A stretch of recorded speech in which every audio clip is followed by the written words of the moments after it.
Topic natin po, ubo. Dry cough or wet cough, 'di ba? Hindi po pareho 'yan. Merong plema, minsan basta pag inuubo ka, minsan maraming plema.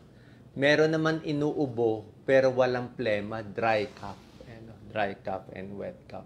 Tapos ibibigay ko rin kung ano yung mga pagkain kailangan kainin nyo, ano dapat kainin at bawal kainin. Yan. Pag dry cough, makati lang dito sa lalamunan, very sensitive, walang plema lumalabas, at maiksi lang yan. Parang ganyan lang, dry cough. Ang binibigay na gamot, yung mga cough suppressant, meron dito yung mga pagkain na ituturo. Usually, pag doktor, binibigay Sinicod, butamirate citrate, at iba pa. Okay? Pero reseta yan ng doktor. Pag wet cough naman, yung may plema. Minsan, nahirapan huminga kasi may plema, nakabara eh.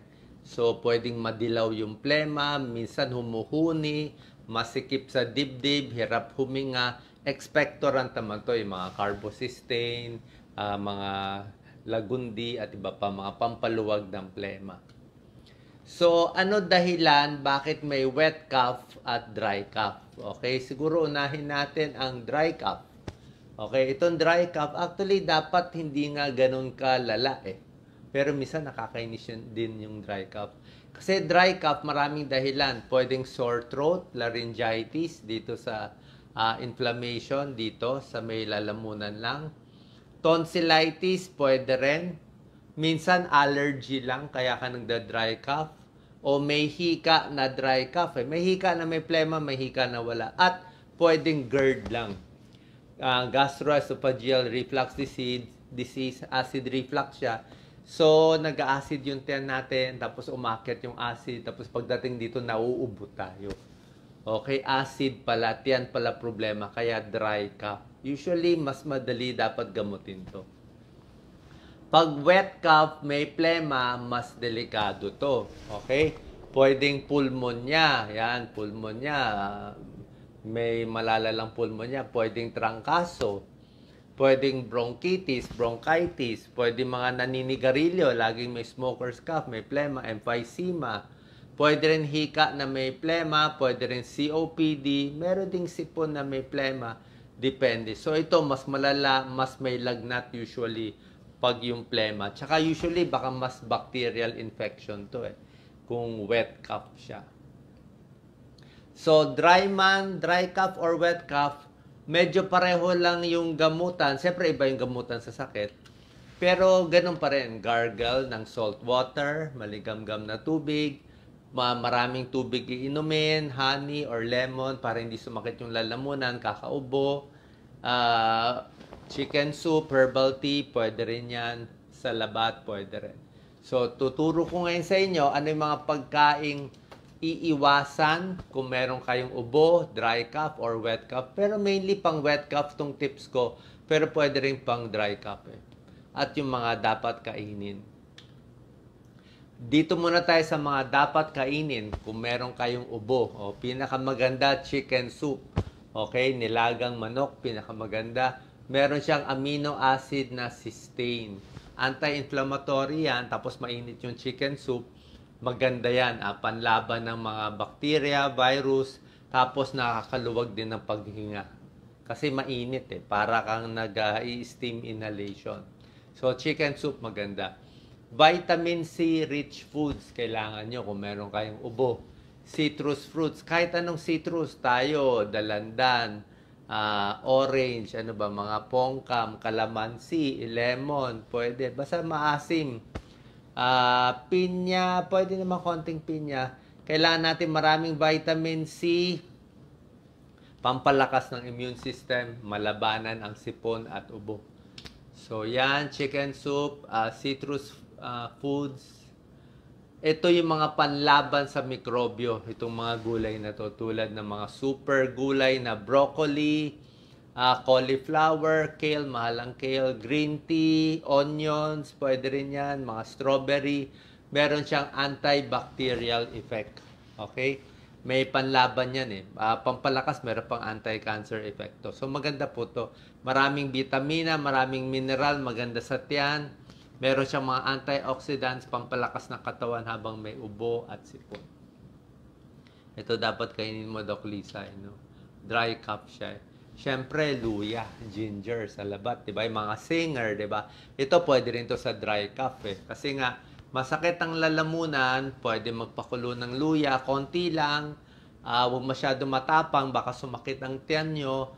Tapos maganda to sa mga singer, 'di ba? Pag singer, talagang luya. Huwag lang masyado matapang, baka sumakit ang tiyan. Pero otherwise, ginger sa labat, antioxidant, antimicrobial. Meron na bibili mga tea na ginger na eh.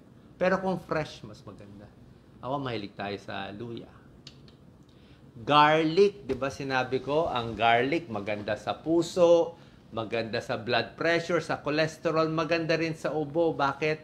May antimicrobial property siya. Panlaban ng mikrobyo, antibacterial, antiviral, may konting pag-aaral. So, pag maraming bawang, mas malakas ang katawan. Gano'ng karaming bawang kakainin?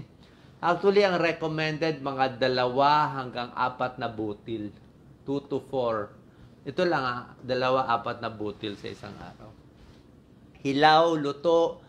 Hilaw, mas mabisa ang hilaw. Kaya lang, baka sumakit ang tiyan mo. Siguro konting luto lang. Or kung hilaw or luto, isama sa pagkain mo. Saging, di ba? Pag may sakit, may ubo, may sipon. Bakit? Kasi hirap ka kumain eh. Hindi ka makakain, wala kang makain, di ba? Walang lasa. So, wala kang sustansya sa katawan. Kailangan mo ng saging kasi 2 bananas a day, parang kumain ka na ng kalahating multivitamin. Maraming vitamin B, may konting vitamin C, malaking tulong at maraming potassium, di ba? Siyempre, inuubo ka, wala kang gana, dehydrated ka, kailangan mo ng potassium. At mabubusog ka pa sa saging, meron siyang soluble fiber para maganda pagdumi mo.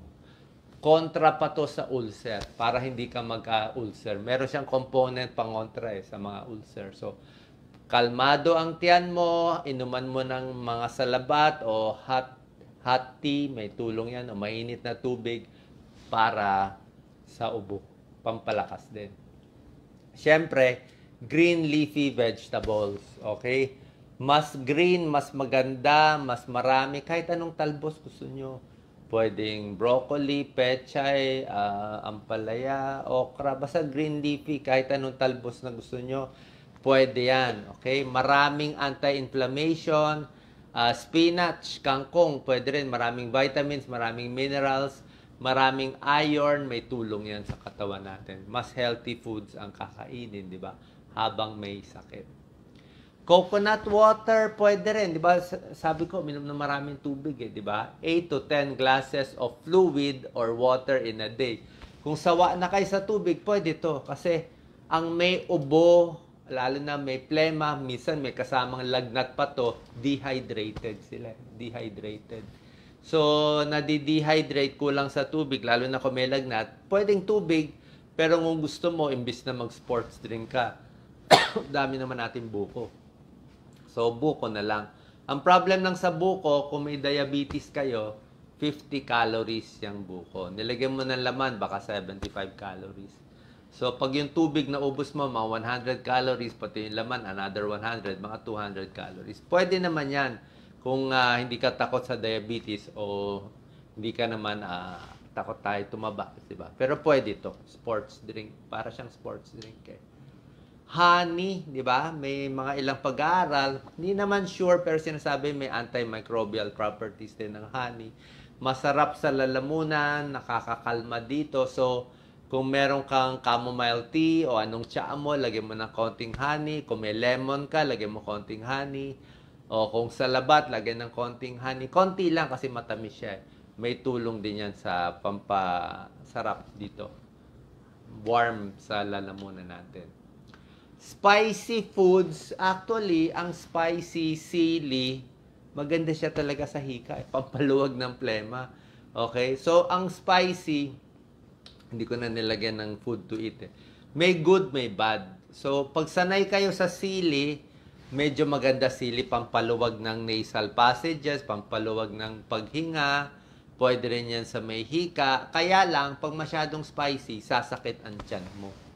So, kung masakit na ang tiyan mo, hindi ka na pwede ng spicy. Pero kung ang sanay ka kumain ng spicy, wala namang masama. Diba? So, nasa sayo. Not required ito. Ano naman yung mga pagkaing iiwasan? Okay? Ito, question mark. Dairy products. May ilang pag-aaral nagsasabi, pag mahilig kang sa dairy, ito mga, kahit anong gatas, ice cream, mas nagpro-produce daw ng more plema. Okay? So, depende sa tao eh. Kung maplema ka na, may ilang pag-aaral nagsasabi na baka dumami lalo plema mo. Lalong lalagkit. Pero yung iba naman, healthy naman yung gatas. Baka pwede rin. So, question mark, tingnan nyo lang, wag lang masyado marami. Kung nakakarami ng plema nyo o hindi. So, ang sure na bawal, siyempre alak bawal. Pag inuubo, kasi dehydrated ka nga, possible may lagnat ka, alcohol nakakaihi, nakaka-dehydrate. Kape rin nakaka-dehydrate. So, pag inuubo na, iwas muna sa kape, tsaka sa alak. Tsaka siyempre sigarilyo, bawal. Lahat ng mga fast foods, fried foods, siyempre prito eh. Pro-inflammation siya eh. Nakakadagdag ng pamamaga sa katawan. Gusto mo nga pangontra kasi nga meron ka ng pamamaga sa baga kasi nga inuubo ka na eh. So, iwas tayo muna sa mga prito at unhealthy foods. Kahit anong prito. Diba? Konting bawas. Magpaksyo muna tayo na isda. Pwede. Sugary, siyempre, nakakadagdag din ng inflammation ang matatamis. Okay? Pwede magpapalala ng sintomas ng ubo at sipon. Tsaka hindi rin healthy, siyempre, pag sobrang tamis. Tulad na sinabi ko, 8 hanggang 10 basong tubig. Tapos, siyempre, pag malala na yung ubo, may plema na, hirap na huminga, papacheck tayo sa doktor. Ito, chinecheck din kung may kulani dito. Baka may tonsillitis. Kung talagang sinus ang problema, pinapacheck din sa ENT doctor. So, other home remedies, warm water with honey and lemon, pwede yan. Inhalation, suob, actually, minsan lang ingat lang, baka lang mapasok. Pero wala namang masama. Stay hydrated, inom ng maraming tubig.